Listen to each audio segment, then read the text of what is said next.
did you realize you were gay?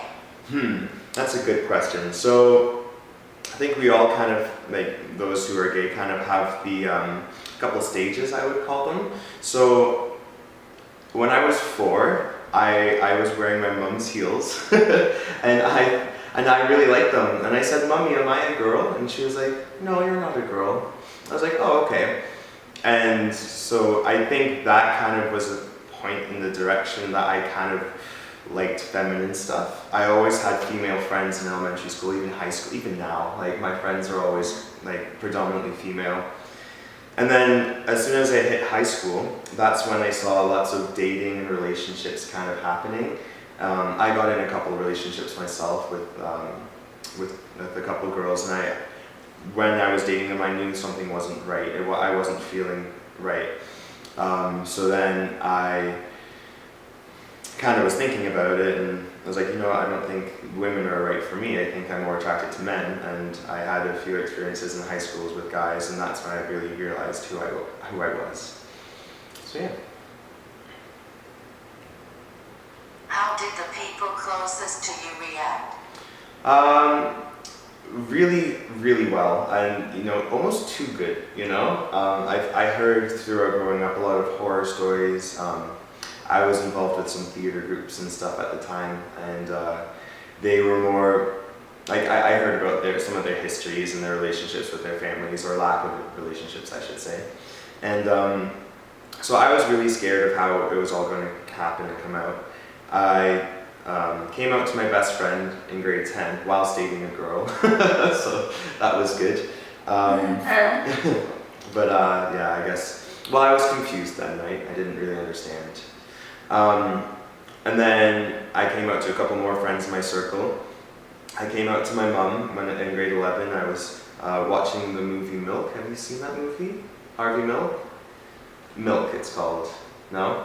So basically it's about a gay man that runs for presidency, pretty much. He runs for office, and big spoiler alert, but I think it's kind of known that he got shot, actually, because of his sexuality. Right, very sad. And I was crying my eyes out, because it's such a sad movie and it's based on real events and such. But it was just me and my mom, and she thought it was because I was so like internally, you know, I had this weight on my shoulders about my sexuality. And then I was like, and then she asked me and I said yes, and I was upset and I cried and all that. And came out to my dad and my brother about a year after that. I was just closest to my mom, you know, and I just felt like she would understand it more, but everyone's been really wonderful about it. And it wasn't until grade 12, the last day of high school, my friend made me a shirt, kind of like this one, but it said proud in it, in the pride colors. Yeah, she made it for me.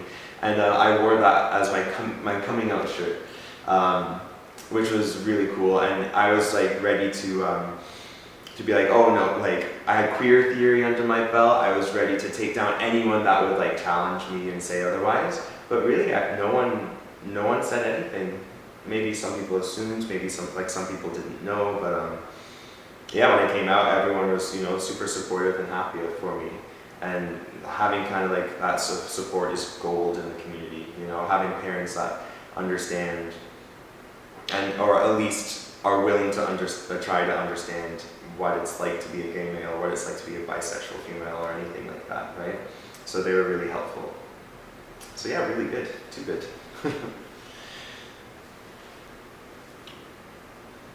Any advice for those who might just be figuring out that they're gay? Yeah, definitely a couple things.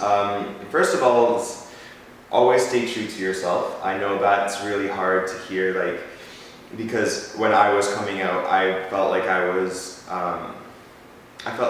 doing something bad. Like, gay is bad. I heard that's so gay in high school, and I just associated being gay as being negative.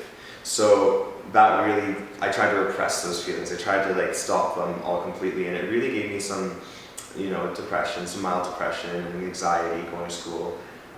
So really just, I know it sounds hard to say, but to try to open your mind up to who you are as your person, what your identity is. I think that would be a really good thing, because that's something that I struggled with. Also kind of looking in your city and wherever you live, and kind of looking at what kind of organizations are there for you, you know, especially in Niagara. Pride Niagara is, of course, one of the biggest in the Niagara region, especially one of the biggest pride groups, and that helped me get connections with other queer people, and it really broadened my horizons of my knowledge, you know, on the community. So definitely trying to find something that's, you know, you can meet people that are like you. I found those really helpful. And the last thing I'm going to say is just research the heck out of it, you know. Google, we are in a time of Google. It's a great time. So I think being able to Google some things, especially like for me, it was sex education. In my high school, I'm sure in your high school, it wasn't really geared towards people like us, right? There was nothing that said, I don't think, yeah, no, nothing, right? I think, well, because the sex education in Niagara, or in Ontario, just recently changed. It revamped, right? So now it's kind of including more gay stuff, I guess. But like, it didn't have that back in the day, and I didn't really have anything to go off of, so I Googled it, you know, like Google, especially like STIs and all that stuff, right? It's really important because they're pretty scary, especially in the gay community, you know. So I just think just being prepared and having those weapons to be able to, like, you know, build yourself up and be more educated, right? Yeah.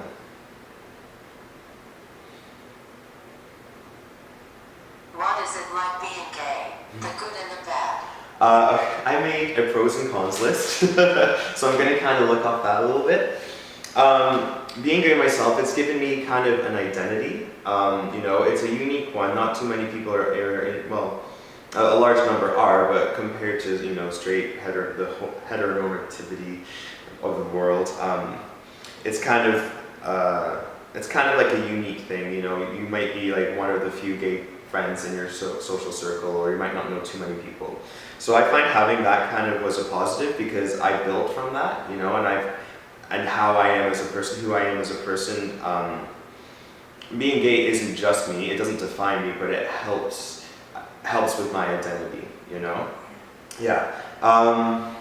Also kind of being in this queer community that we are in, it's just, in Canada, it's becoming more celebrated, you know, especially with our pride. Like, being gay in Canada is a blessing almost, compared to some other countries, which are unfortunately where it could be like illegal to be gay, or like very frowned upon.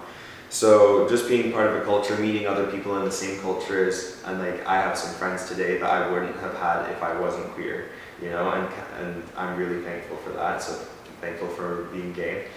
And yeah, just having opportunities, like, as I said, having a platform, you know, like building a platform to be able to help other people, which I know what you're doing, which is super awesome. You're making this identity for yourself, where you look for, you know, people who may have mental health issues, anxiety, depression, all that kind of stuff, and you're using your platform to help other people. And I feel like I'm doing a similar thing, you know, being able to support each other, because it is, we understand what it's like, you know, what the stigmas are and how people are treated, and I think it's good to be able to help those in need.